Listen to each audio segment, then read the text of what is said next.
Thank you very much. I've always wanted to be a doctor, so I'm very, very excited today. Well, it's still morning, so good morning, President Newhouser, distinguished faculty, esteemed trustees, and all the many proud parents, family, and friends. And as for you soon-to-be recent graduates, I want to thank you for inviting me to be part of one of the most important days of your lives. You're about to be something that I already had the honor of being, and that is a graduate, proud alumnus of this fine institution. And as I have, you will carry your experience at St. Michael's with you always. And as was true for me, on this day of graduation, you are hardly the same person you were when you first arrived. Life can change fast on a college campus. I was in class over in what used to be called just plain Science Hall in the middle of my first semester of my freshman year on November 22nd, 1963. That was the day that President John Kennedy was assassinated. And many have said that that was the day that the 60s began.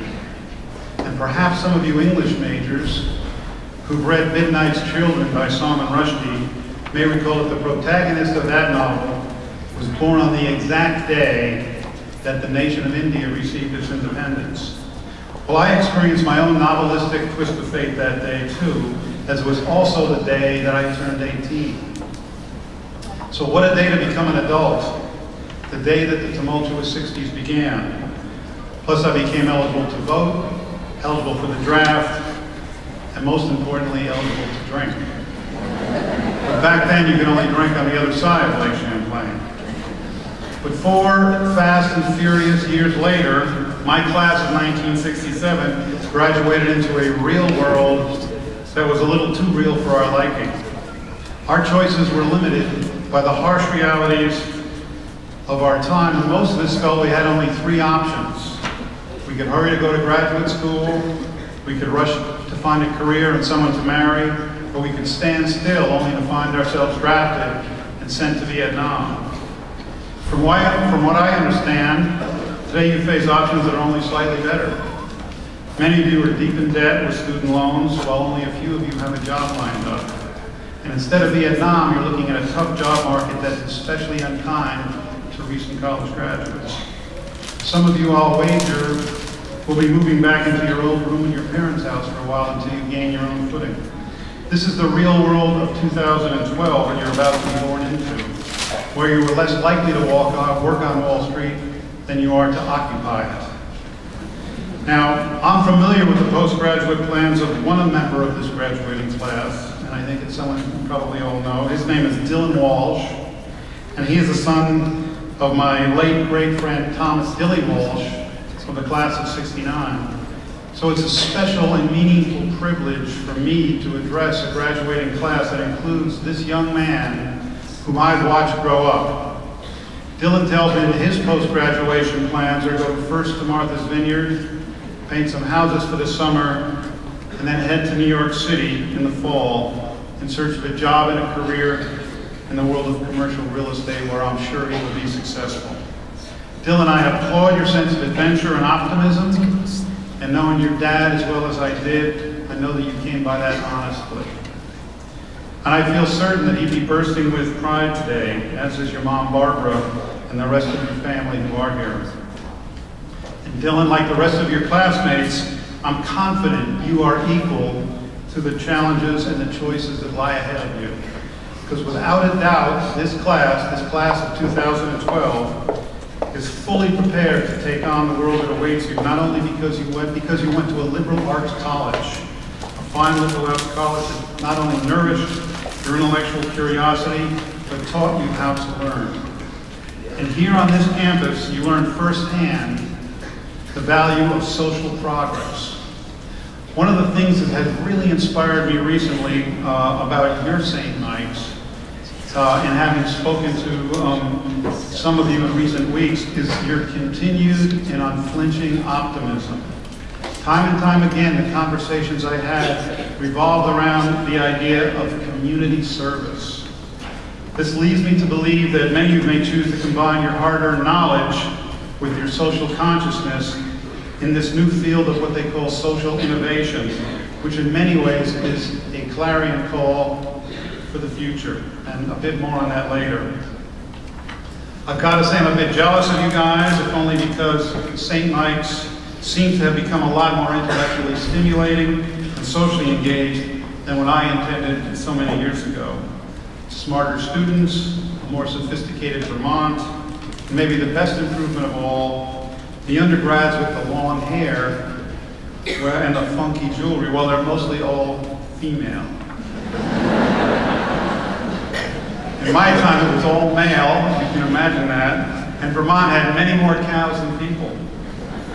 And just so you know, the St. Mike's that you went to was not nearly as freezing cold as the one I went to. We'd have weeks and weeks in a row of below zero weather. I knew there had to be some winters in the global warming front, and I'm glad it was you.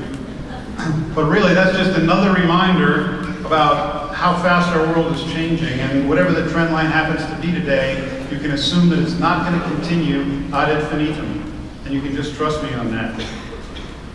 Now, the career I've staked out since I left this campus is further testament to the idea that nothing in your life really goes quite as planned. What I've done with my life so far was by no means a straight shot. It was as crooked could be, filled with twists and turns, great successes, a few astoundingly dumb mistakes, and some things that were just plain odd. It was here in Winooski that I first got in touch with my inner entrepreneurial self and discovered that hard work did not scare me. I say this only because if one or two of you have gotten this far in life without any hard work, it's still not too late. There is great value and sustaining dignity in hard, good old-fashioned work, whether that means crunching numbers or cleaning bathrooms. While I was studying here, I balanced a few jobs to pay my way. I washed dishes in the cafeteria. There was an area known as the Pit. I don't know if it's still called that. But I ended up running that cafeteria for the last 2 years here. I also worked at night for a place up the street, long gone, called Frosty Stein, where I delivered sandwiches until late into the evening. Swept floors at what was the Fanny Allen Hospital, and because I love music, also managed a couple of bands over at UVM. Now, after graduation, I went to business school at NYU, hoped not to be drafted, and believe it or not, I actually found work at an ad agency selling Hasbro's G.I. Joe action figures at the very height of the Vietnam War. There was an irony so rich that even I realized it. And in case you watched last night, you should know that advertising then was not nearly as glamorous as Mad Men would have you think. In fact, one day my superiors called me and told me that my next account would be Charmin toilet paper. I respectably and politely told them that I was quitting. And I just went for it. I took all my savings, which was then just a few $1,000s, and crossed the Atlantic for a year of wandering. And eventually I ended up in Afghanistan and India, where there is more often than not no toilet paper. But I loved it there. And in fact, when I ran out of money, I decided to follow my heart, which meant for me staying in Asia and starting an import-export business. And I lived and ran that business for 8 years. Let's just say it was not your average update in the class of '67 alumni newspaper. In it, though, or in fact, I gained something in those faraway places that was worth writing about. I gained the understanding, confidence, and empathy that would help shape my work in the years to come. But then came something akin to business climate change. There was a war in Afghanistan, crises in India, and my business went under. I returned to New York at the age of 34, hundreds of thousands of dollars in debt, but lucky enough to land a job at a startup that was about to create, as you heard, something called MTV. Do not underestimate the role that luck and good timing will play in your lives. At MTV, I was able to combine my work ethic and my love of music to create something entirely new, and it may be hard to believe that now through the gauze of Jersey Shore reruns, but back in its early days, MTV was a true sensation. It was all about music, and it was all about pushing the creative edge. After MTV came Nickelodeon, Nick at Night, Comedy Central, TV Land, global expansion, and so on. I was CEO of the MTV Networks for 18 years and became CEO of Viacom after that. I really took pride in being CEO of a creative company. There was also an expression of everything I found exciting and interesting. And so one day I was surprised to find out that my services were no longer needed. That's often how it ends in the entertainment business, and as you'll find, it's often how it ends in any business. But as hard as that was to take, I knew almost immediately it wasn't the end of the world, it was just the end of a chapter. These last 5 years for me have been a great new chapter. Nowadays my livelihood mostly revolves around giving people sound advice based on what I've learned in the past and what I anticipate in the future. And when there's time to be stolen, I try and make my way around the world creating new adventures and writing about them. So if you humor me for a minute and consider me your temporary personal advisor, I have a few ideas I'd like to share with you about your chapters ahead, and I'll do this free of charge. Because as I now know, it's not impossible that one day you could find yourself standing in front of the St. Michael's class that graduates 45 years from now. By the way, you'd be addressing the class of 2057. Just think about that for a minute. But if you ever find yourself in such a circumstance, I've put together a short list of things you're going to want to be able to say that you've done. A list that I think is so timeless that it's guaranteed to last midway through this millennium. So here are a few things you're going to want to be able to say you've done if you've ever been called upon to impart wisdom to the young. So first and foremost, you're going to want to be able to say that you always kept your ear to the ground and you heard the footsteps of the future. With today's great technological changes, new inventions, new innovations, and constant disruption, it's a particularly ripe time to keep your eyes in front of you. We've seen how advances in information technology and communication platforms are ushering all kinds of new thinking in the door, all kinds of new thinking and opportunities, including social innovation, which is something that really harnesses the spirit of entrepreneurship and the power of capitalism to take on some of the toughest problems in the world, everything from improving our schools to microfinancing business development here and abroad to helping green the planet. More and more young, smart, socially conscious self-starters just like you are inventing new business models that pick up where corporate initiatives and government programs leave off. It's a field that I hope many of you will gravitate towards. 10 years from now, some of the biggest and fastest growing companies of the world will be companies that, as we speak, don't even exist yet. Facebook, 10 years ago, didn't exist. It's a wonderful example. But this is where jobs and potential for upward mobility will primarily be. And I know this from experience because I've made my life's work out of businesses that didn't even exist when I graduated college. In 1967, the idea of something called air freight from Afghanistan, let alone cable TV, was still sort of the stuff of science fiction. A little more than a decade later, the programming carried inside that cable TV wire was revolutionizing what we watched, how we watched it, and what our culture would become. Now the future sneaks up on most of this, but not all of us. And I would ask you to commit yourself to try and be in that vanguard.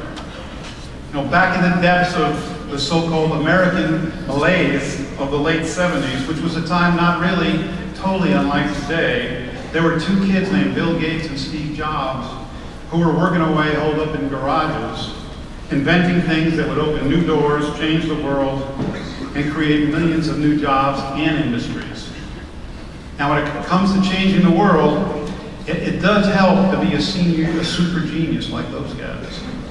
But to ride that change that they create and to ride it into the future, you only need to be smart enough to keep your eye, one eye at least, on the horizon. So my advice to you is to look for a career in fields that are on the ascent and bring an old-fashioned work ethic to them.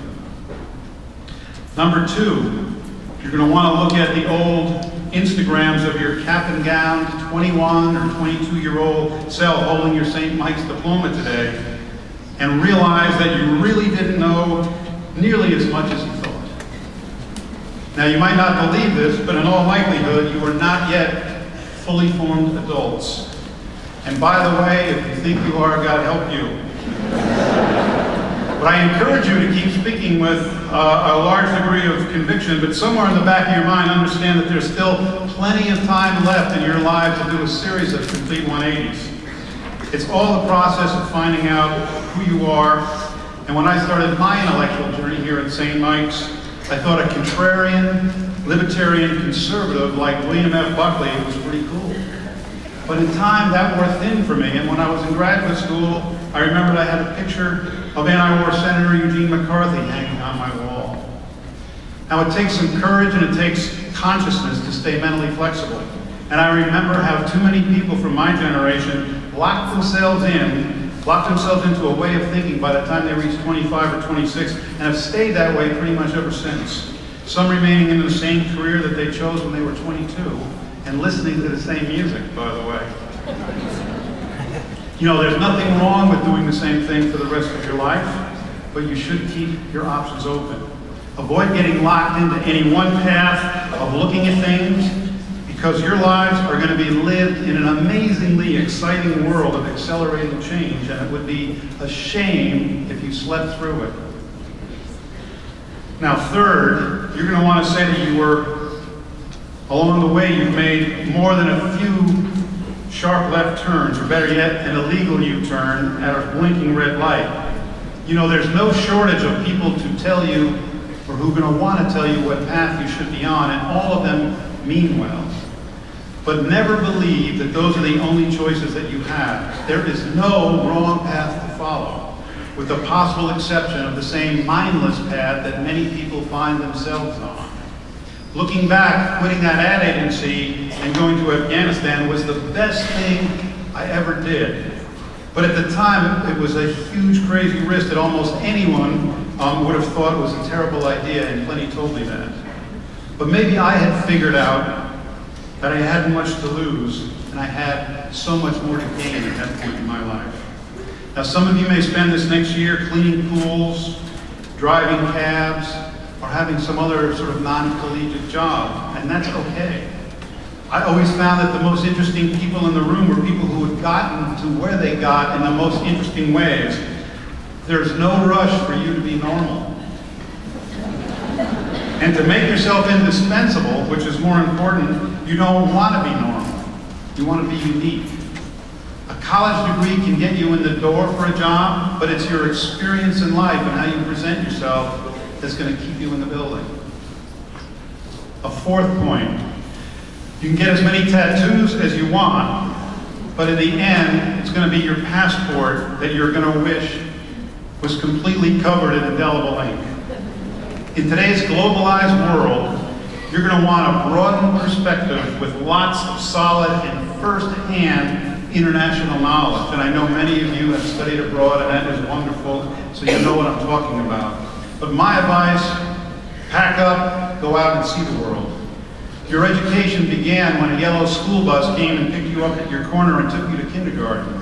And another bus dropped you off here where now you sit cap and gown in hand. And yet, as educated as you are, I would bet many of you would find it a huge problem to buy a bus ticket to somewhere high up in the Andes.